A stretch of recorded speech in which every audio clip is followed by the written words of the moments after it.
Hey everyone, and welcome to This Explainer. I am absolutely thrilled to have you here today because, well, we're looking at something truly fascinating. We're going to break down the work of German trauma specialist Gopal Norbert Klein and a really unique method he developed called floating. If you've ever found yourself totally baffled by repeating conflicts in your own life or your relationships, you are in the exact right place.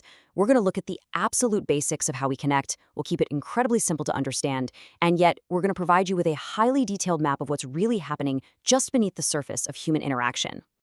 Okay, let's dive right into this. Why is it that despite our absolute best intentions, our relationships can sometimes feel like literal battlegrounds?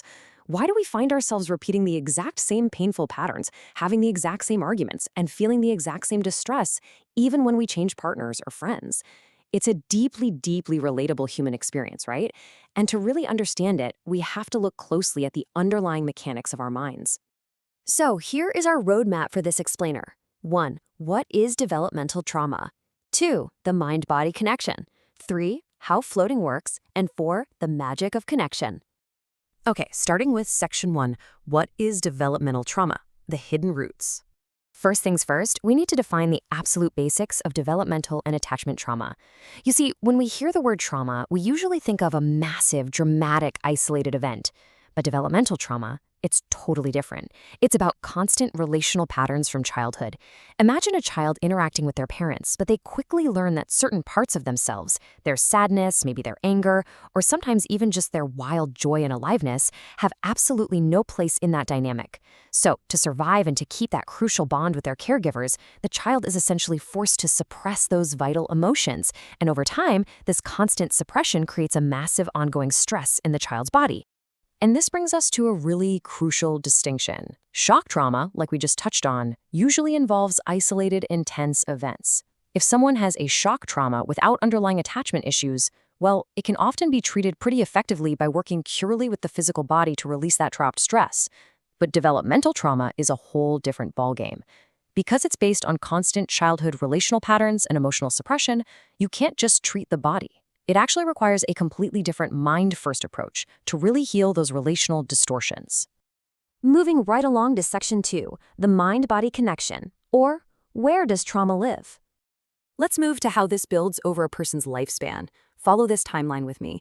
In childhood, you are completely dependent on your parents, right? So you suppress your emotions just to stay safe. You literally can't solve the problem then.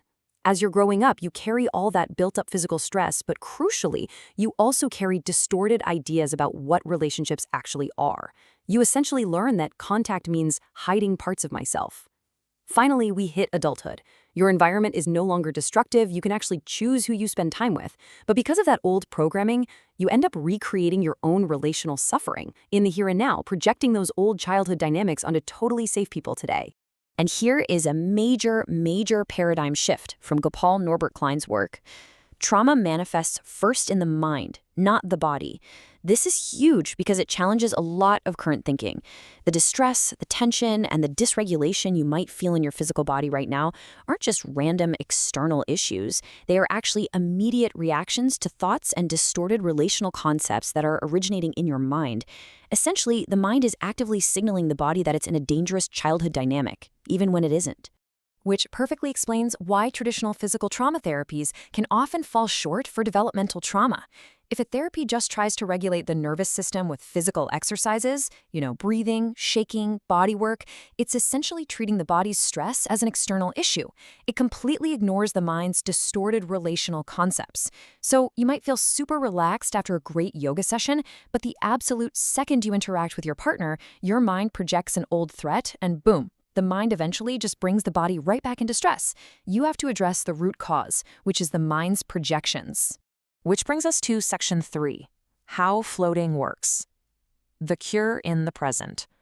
So what is floating? It's a group trauma process, usually with up to about 20 people. But what makes it so revolutionary is its absolute simplicity. It focuses entirely on honest sharing in the present moment. In fact, in floating, the past is completely irrelevant. It literally doesn't matter what specific abuse or neglect happened 30 years ago. Why? Because the trauma is manifesting right now in how you are avoiding connection in the here and now. So the crucial point is how this incredibly complex psychology gets distilled down into 3 simple, basic actions. First, the client looks around the group and selects a member that their unconscious mind naturally wants to project onto, someone who maybe triggers them or just seems relevant to their suffering.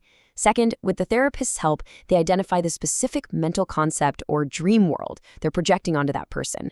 And third, they honestly communicate exactly that thought to the person and simply ask, is it true? Let's look at a really concrete example straight from Klein's work. A client might look at a totally safe stranger in the group and say something like, "You want to attack me because you cannot deal with my sadness." Now, to anyone on the outside, this sounds completely irrational, right? But we really have to understand that for the person saying it, this isn't just a fleeting thought. They are heavily identified with this programming. To their nervous system, this projection feels like absolute, terrifying reality. And yet, despite how deeply ingrained these fears are, deep suffering can sometimes be transformed in just 20 minutes. Yes, literally 20 minutes. Klein notes that healing isn't necessarily about logging years and years and years of talk therapy. It's actually about the precise moment those rigid mental structures dissolve in the face of actual, present-day reality. And finally, Section 4, the magic of connection and overwriting the dream world. Klein summarizes this so brilliantly. He states, "The real deep connection and relationship is the transformation." And this brilliantly illustrates a core truth. The clinical technique itself is entirely secondary. The therapist isn't the center of attention here. The magic is simply bringing 2 human beings into honest, undistorted contact. Ultimately, the healing we are all desperately seeking is just the contact we never got to experience in childhood. Now, of course, doing this requires immense skill, because communicating a suppressed emotion, like simply looking at someone and saying, "I feel anger," that can trigger massive panic in someone with developmental trauma. So the therapist is absolutely essential. They aren't the focus, but they guide that healthy interaction. They skillfully bypass those intense survival and defense mechanisms. And most importantly, they anchor the client, reminding their nervous system that there is no real danger today. Because the process is so neurologically delicate, it actually requires 2 to 2.5 years of highly specialized training for a therapist to facilitate it safely. Now, what's really interesting about this is how the mechanism of the cure actually works. When the client voices their terrifying projection, "You want to attack me," and the other person responds honestly from a place of real connection, something incredible happens. The mind's old structure literally dissolves. It gets overwritten by real, present moment information. The client's nervous system realizes, "Oh, wait, I am safe. My thought about this person was just a dream from my childhood." And instantly, without ever directly touching the body, the physical body relaxes and the dysregulation just ends. It's a beautifully simple yet deeply, deeply profound approach to human suffering. So I want to leave you with this final thought to reflect on in your own life. What dream world projections are you currently projecting onto your own safe relationships today? Where might you be defending against a ghost from your past? According to Klein, there are 3 specific aspects to these projections, and we're going to dive into the detailed mechanics of those 3 aspects in part 2 of this explainer. You absolutely will not want to miss it.